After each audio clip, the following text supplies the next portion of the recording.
नमस्कार दोस्तों। आशा करता हूँ कि आप सब स्वस्थ होंगे और अपने जीवन में मस्त होंगे। आज हम बातें करते हैं यूट्यूब के कुछ कमेंट्स की। कुछ प्रश्न पूछे हैं लोगों ने। मैं उनका मेरे अनुभव के हिसाब से उत्तर देने का प्रयास करूँगा। और आगे भी किसी के कोई प्रश्न है तो कमेंट में पूछिए। यदि मेरे पास उचित समय रहेगा तो मैं उनके जवाब ज़रूर दूँगा वीडियो के माध्यम से। तो आइए शुरू करते हैं सवाल के कुछ जवाब। नवनाथ जी ने पूछा है कि मुझे 3 साल से अल्सरेटिव कोलाइटिस है।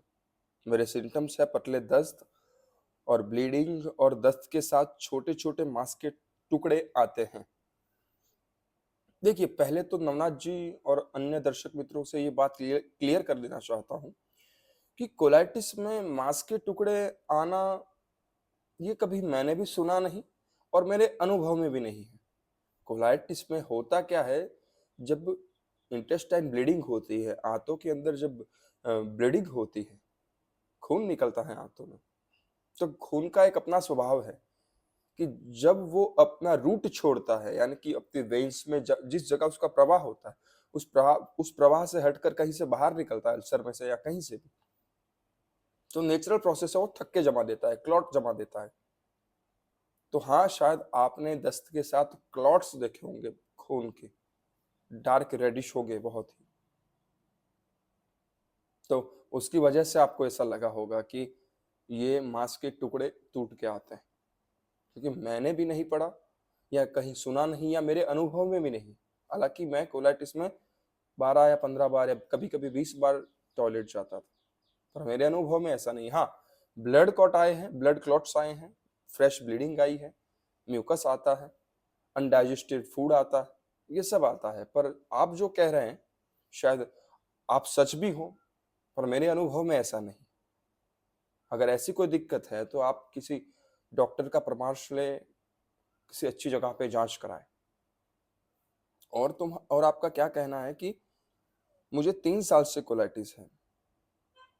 3 साल होंगे, 30 साल होंगे या 300 साल भी होंगे, क्योंकि कोलाइटिस ऐसा नहीं है कि हम आज उसे ठीक कर पाएंगे। आज से शुरुआत हो पाएगी ठीक करने की। मैं खुद 5 साल तक बीमार रहा हूं, इसलिए ऐसा तो है नहीं कि आप सोच लेंगे कि 3 साल हुए। कोलाइटिस कुछ नहीं देखता। कोलाइटिस आपके डर को देखता है, आपके पीड़ा को देखता है, आपके फ्रस्ट्रेशन को देखता है। जितना फ्रस्ट्रेशन, पीड़ा, तनाव, टूटी हुई मनोस्थिति को देखेगा, उतना कोलाइटिस हावी होगा। क्योंकि कोलाइटिस ऐसी चीजों को अट्रैक्ट करता है, जैसे भंवरे फूल को देख के अट्रैक्ट नहीं हो जाता, या पुरुष स्त्रियों को देखकर या स्त्री पुरुषों को देखकर अट्रैक्ट नहीं हो जाती, या हम किसी सुंदर चीज को देखकर अट्रैक्ट नहीं हो जाते। वैसे ही कोलाइटिस, जो बंदा पीड़ा में है, तनाव में है, भय में है, कोलाइटिस नहीं, ऑटो इम्यून डिसीज, क्योंकि कोलाइटिस भी ऑटो इम्यून के अंतर्गत आता है। इसलिए जो पीड़ा में है, भय में है, चिंता में है, तनाव में है, वैसे लोगों को ऑटो इम्यून बीमारियां लगी रहती है। पेट का दर्द बना रहता होगा, या आईबीएस होगा, आईबीडी होगा, या कैंसर होगा, या कुछ भी। मैं डराने की बात नहीं कर रहा, ये मेडिकल साइंस की स्टडी है। लोग कहेंगे कि आप डराने की बातें करते हैं, तो ना भाई, मेरे कोई डराने के इरादे नहीं। ये ऑटो इम्यून डिसीज के अंतर्गत आती। तो कोलाइटिस 3 साल भी रहेगा, 300 साल भी रहेगा, ये आप पर डिपेंड करता है कि आप खुद को हील करने का प्रयास करें भीतर से। मेडिसिन में इसका क्योर नहीं, इसलिए तो चिल्ला चिल्ला के कहते हैं कि इसका कोई परमानेंट इलाज नहीं। मैं होम्योपैथी से ठीक हुआ हूँ। होम्योपैथी, उसके साथ मैंने खुद के माइंड को समझा, उसे शांत किया। जिस अवस्था से मुझे थोड़ा राहत मिलती थी, उस अभ्यास को किया, क्योंकि उसी अवस्था में रहने से मन शांत रहेगा। अब आप चींटियों को खाना खिला के मन को शांत रखते हैं तो उनको खाना खिलाइए। पेड़ पौधों को पानी दे के मन को शांत रखते हैं तो उनको पानी दीजिए। किसी से गप्पे लड़ा के मन को शांत करते हैं तो गप्पे लड़ाइए। क्योंकि आप जब शांत होगे तब सब कुछ शांत हो जाएगा। इसीलिए घबराइए मत, चिंता मत करिए, ठीक तो होगा। डिपेंडेंसी आप पे है। आइए एक और कमेंट के तरफ जाते हैं।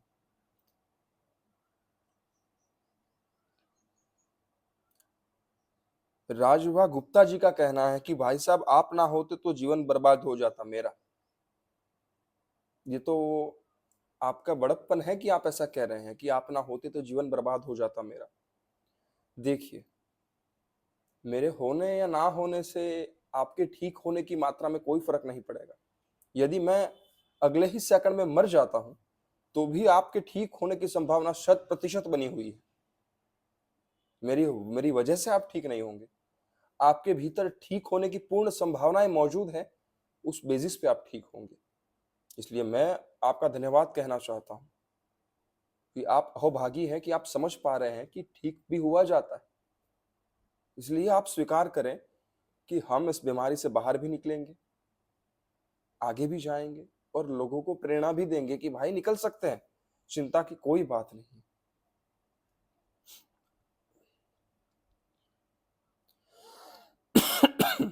एक और यूजर का कहना है कि सर आप उस हॉस्पिटल का एड्रेस दे दो प्लीज। भाई मैंने तो कई लोगों को दिया है कमेंट में, अब सार्वजनिक रूप से भी कमेंट में रखा है। आप लगभग वीडियो की कमेंट सेक्शन में जाके देख लेंगे तो उनका एड्रेस, क्लिनिक का नंबर और नाम भी, डॉक्टर डॉक्टर का नाम है डॉक्टर आनंद देसाई। उनका एड्रेस है आकाश। उनका एड्रेस, एक मिनट चालू रखिए मैं देख ही लेता हूँ अभी इसमें। उनका पूरा एड्रेस तो मुझे भी मुंह पे याद नहीं होगा। हम्म आनंद होम्योपैथी क्लिनिक, आकाशगंगा complex, near bus stand, Himmatnagar, Sabarkantha, Gujarat. Comment में जाके आप देख लीजिए, लोकेशन भी मिल जाएगा, गूगल मैप पर जाके डालेंगे आनंद होम्योपैथी हिम्मतनगर, डाल के देखिए मिल जाएगा आपको। आइए किसी दूसरे कमेंट पे जाते हैं।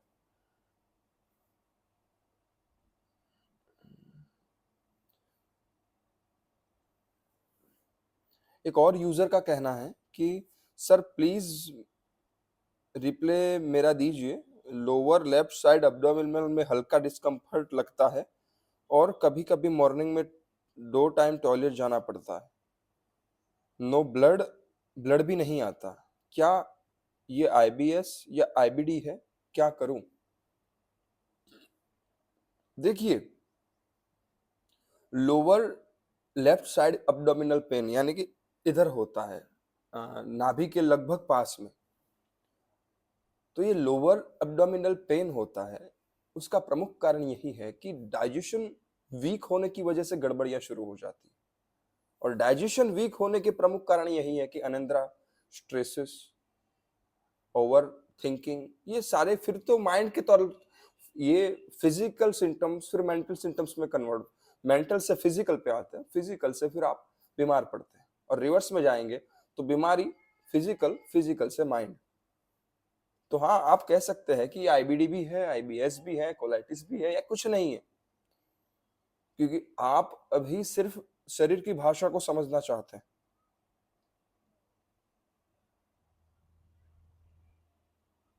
ये शुरुआती लक्षण है आपके कि डिस्कम्फर्ट लगता है, कभी कभी मॉर्निंग में 2 टाइम टॉयलेट जाना पड़ता है, 2 बार 3 बार। ये तो तय है कि आप संतुष्ट नहीं हो पाते टॉयलेट जाके, एक रिफ्रेशमेंट नहीं मिलता, पर इनसे बाहर आया जाता है, इससे बाहर निकला जाएगा। यही है कि जो कुछ गलती आपने पिछले 4 5 6 महीनों में की है या उससे ज्यादा, उसको धीरे धीरे ठीक करने का प्रयास करें ताकि आप इससे बाहर निकल पाए। हाँ, आईबीडी क्या है और आईबीएस क्या है, इस पर थोड़ा प्रकाश डाल लेते हैं, ताकि इरिटेटेड बाउल सिंड्रोम यानी कि आईबीएस और आईबीडी यानी कि इरिटेटेड बाउल डिजीज, सारे के सारे, जैसे कि मेरा सरनेम पटेल है, कोई शर्मा होगा, कोई मिश्रा होगा, कोई मोमीन होगा, या कुछ भी, कोई क्रिश्चियन होगा, कोई मुसलमान होगा, कोई हिंदू होगा, कुछ भी, ये सारे के सारे हमने कॉलोनाइज किए हैं लोगों के नामों को अलग अलग सरनेम देके, पर हमारे होने में कोई फर्क नहीं। हाँ, थोड़ा कोई लंबा होगा, थोड़ा कोई पतला होगा, थोड़ा कोई गोरा होगा, कोई शांत होगा, कोई एग्रेसिव होगा, ये अलग अलग तल पे हैं, पर हम जो बेसिस है वो सेम है ह्यूमंस का।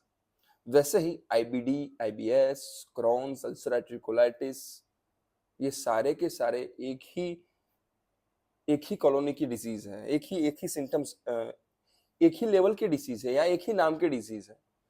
थोड़े थोड़े सिम्टम्स पर असर, थोड़े थोड़े सिम्टम्स बदल जाते हैं, थोड़े थोड़े सिम्टम्स बदलते हैं, पर बेसिस जो रूट्स है उसका वो यहीं से रहता है। और सारी बीमारियां, पहले मैंने कही ऑटो इम्यून के सारी बीमारियां ऑटो इम्यून के अंतर्गत आती है, तो फिर ऑटो इम्यून तो ट्रिगर ही माइंड करता है। इसलिए इस पर मत प्रकाश डालिए कि क्या है भाई, क्यों है, कैसे निकले, इस पर ज्यादा काम करिए।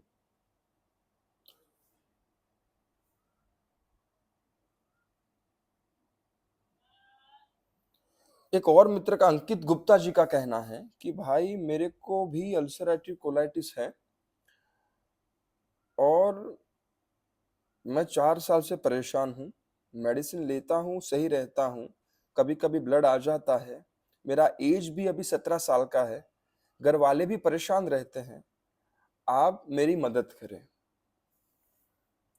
सच बताता हूँ दोस्तों आप सभी को कि अगर मेरे बस में कुछ होता कि मेरे यूं कुछ करने से आप ठीक हो जाते, तो मैं मेरा हाथ कटवा के सभी को दे देता कि भाई आप ठीक हो जाइए, आप ठीक हो जाइए, आप ठीक हो जाइए। मैं सिर्फ एक लैंडमार्क की तरह खड़ा हूं, डायरेक्शन दिखा सकता हूं कि इस रास्ते से जाइए।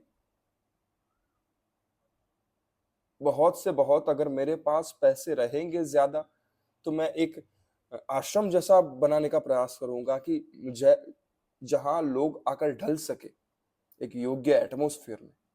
पर ये फिर भी बात आप पर आकर ही डिपेंड रहेगी कि आप बाहर निकलने के लिए कितना एफर्ट डालते हैं। 17 साल की उम्र यानी कि जवानी की चढ़ती एक उत्साह और आनंद की उम्र होती है। समझ सकता हूं, तो उस 4 साल से आप परेशान हैं, यानी कि 17, 16, 15, 14, 14-15 साल से ये बीमारी आपको, 14-15 साल की उम्र से ये बीमारी आपको लगी होगी। मेडिसिन लेता हूं तो ठीक रहता हूं, मेडिसिन लोगे तो आप ठीक ही रहोगे। हालांकि मुझे मेडिसिन असर नहीं करती थी, एलोपैथी मेडिसिन आपको असर करती है, ये आपका सद्भाग्य है। पर जिन डॉक्टर साहब से मेडिसिन ले रहे हैं उनको एक बार परामर्श कीजिएगा सर कि कब ये मेडिसिन खत्म होगी। तो अगर वो गाइडेंस करते हैं आपको और उस हिसाब से आप ठीक रहते हैं, तो डॉक्टर को भी मेरा प्रणाम कहिएगा।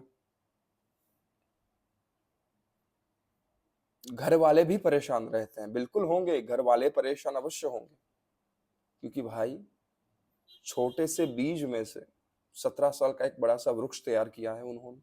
पल पल पानी, आहार सब कुछ देके मेहनत पसीना लगाया है उसके पीछे, प्यार करते हैं वो। तो वो परेशान नहीं होंगे तो क्या पड़ोस के लोग होंगे, या नरेंद्र मोदी परेशान होंगे, या राहुल गांधी जी बैठने आएंगे आपके घर पे? ऐसा नहीं होगा, घर वाले ही होंगे, क्योंकि वही हैं सच्चे आपके हितैषी जो आपको ठीक करना चाहते हैं। पर आप अपने आप को डाउन समझते हैं, नीचा गिरा हुआ समझते हैं, इसलिए आप ठीक नहीं हो पा रहे। भूल जाइए पुरानी बातों को, जो भी था वो, निकलिए वहां से, उठिए,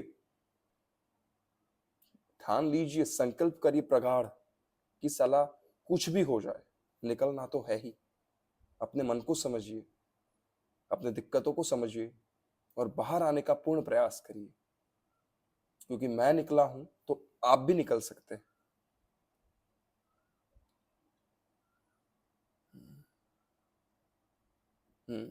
एक और मित्र का कहना है, रणजीत सिंह का कहना है कि मैं आयुर्वेदिक से ठीक हुआ, बट वेट नहीं बढ़ रहा, 22 किलो कम हो गया है। रणजीत जी, मैं आपसे कहना चाहता हूं कि ठीक होने के सबसे प्रमुख लक्षण यही है कि पहले आपकी नींद पूरी होती है, पूर्ण रूप से आपको नींद आनी शुरू हो जाती है, दिन में भी और रात में भी। नींद पूरी होगी तो वेट अपने आप गेन होगा। इसका पूरा साइकिल है, समझिए। माइंड डिस्टर्ब है तो एंजाइटी होगी, आइसोमेनिया होगा, नींद में कमी आ जाएगी, कटौती आ जाएगी, रात भर जागे रहेंगे, कुछ अननेसेसरी थॉट चलते रहेंगे, उस थॉट के चलते आपका डाइजेशन वीक हो जाएगा। वीक डाइजेशन की वजह से कोलाइटिस, आईबीएस, आईबीडी जो भी कह लीजिए, वो हो जाएगा। उसके चलते खाना डाइजेस्ट नहीं होगा और फिर वेट लॉस होना शुरू हो जाएगा। ये सीधी प्रणाली है इसकी। अब हम थोड़ा आप पर आते हैं। आप आयुर्वेदिक मेडिसिन से ठीक हो गए, वेरी गुड, वेरी गुड। दिक्कत कहाँ हुई? आपने डाइजेशन के कुछ कुछ हिस्सों को ठीक कर लिया, पर क्या आप सही में पूरी नींद ले पा रहे हैं? क्या आपका मन पहले जितना शांत है, पहले जितना आप उत्साहित रहते हैं? क्योंकि वेट गेन होना सबसे आखिरी बात है, पहली नहीं। तो जब तक नींद पूरी नहीं होगी, वजन बढ़ने के चांसेस बहुत कम हैं, क्योंकि नींद ही सबसे बड़ा, सबसे ग्रेटेस्ट और मैजिकल डॉक्टर है ह्यूमन बॉडी का। ह्यूमन बॉडी क्या, जितनी भी यहाँ पे चीजें दिखती हैं, जितने भी पशु प्राणियां हैं, पंखी हैं, सभी योग्य विश्राम करते हैं, और वो विश्राम ही ऊर्जा को सम्मिलित करके, बूस्ट करके आपको फिर से उजागर करता है। इसलिए हाँ, आपका वेट नहीं बढ़ रहा, इसका प्रमुख कारण ये है कि आपने दवाइयों से सिम्टम्स पर कंट्रोल पा लिया है, पर मेंटल हेल्थ पर अभी काम करना बाकी है। क्योंकि वेट गेन करने के लिए कुछ भी करना नहीं पड़ेगा।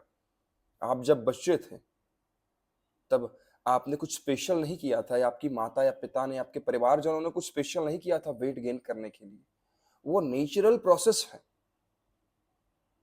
बॉडी की, कि वो वेट गेन होता है, हम वो आहार लेते हैं, उसके बेसिस पर वेट गेन होता है। और पहले भी जब आप बीमार नहीं थे, उससे पहले भी आपने वेट गेन करने के लिए क्या किया था? कुछ नहीं, बे नॉर्मल। तो अभी भी क्या करना पड़ेगा? कुछ भी नहीं। सिर्फ जो फैक्टर हैं माइंड के, तनाव, एंजाइटी, स्ट्रेसेस, ओवर थिंकिंग, मारिए गोली उनको और आ जाइए अपनी जिंदगी में वापस। वेट क्या, सब कुछ गेन होगा। आपकी थिंकिंग कैपेसिटी गेन होगी, आपका विल पावर गेन होगा, वेट गेन होगा, नींद गेन होगी, बढ़िया सी लाइफ हो जाएगी। तो चिंता मत करिए, मजे करिए। दोस्तों, आशा करता हूं कि इस सवाल और जवाब के वीडियो में से आपको कुछ योग्य जानकारियां मिली होंगी, और अब मिलेंगे एक नए वीडियो के साथ। तब तक के लिए आप अपना ध्यान रखिए और अपने शरीर को और अपनी सेहत को मस्त रखिए। आपके भीतर विराजमान परमपिता ईश्वर को मेरा प्रणाम स्वीकार करें।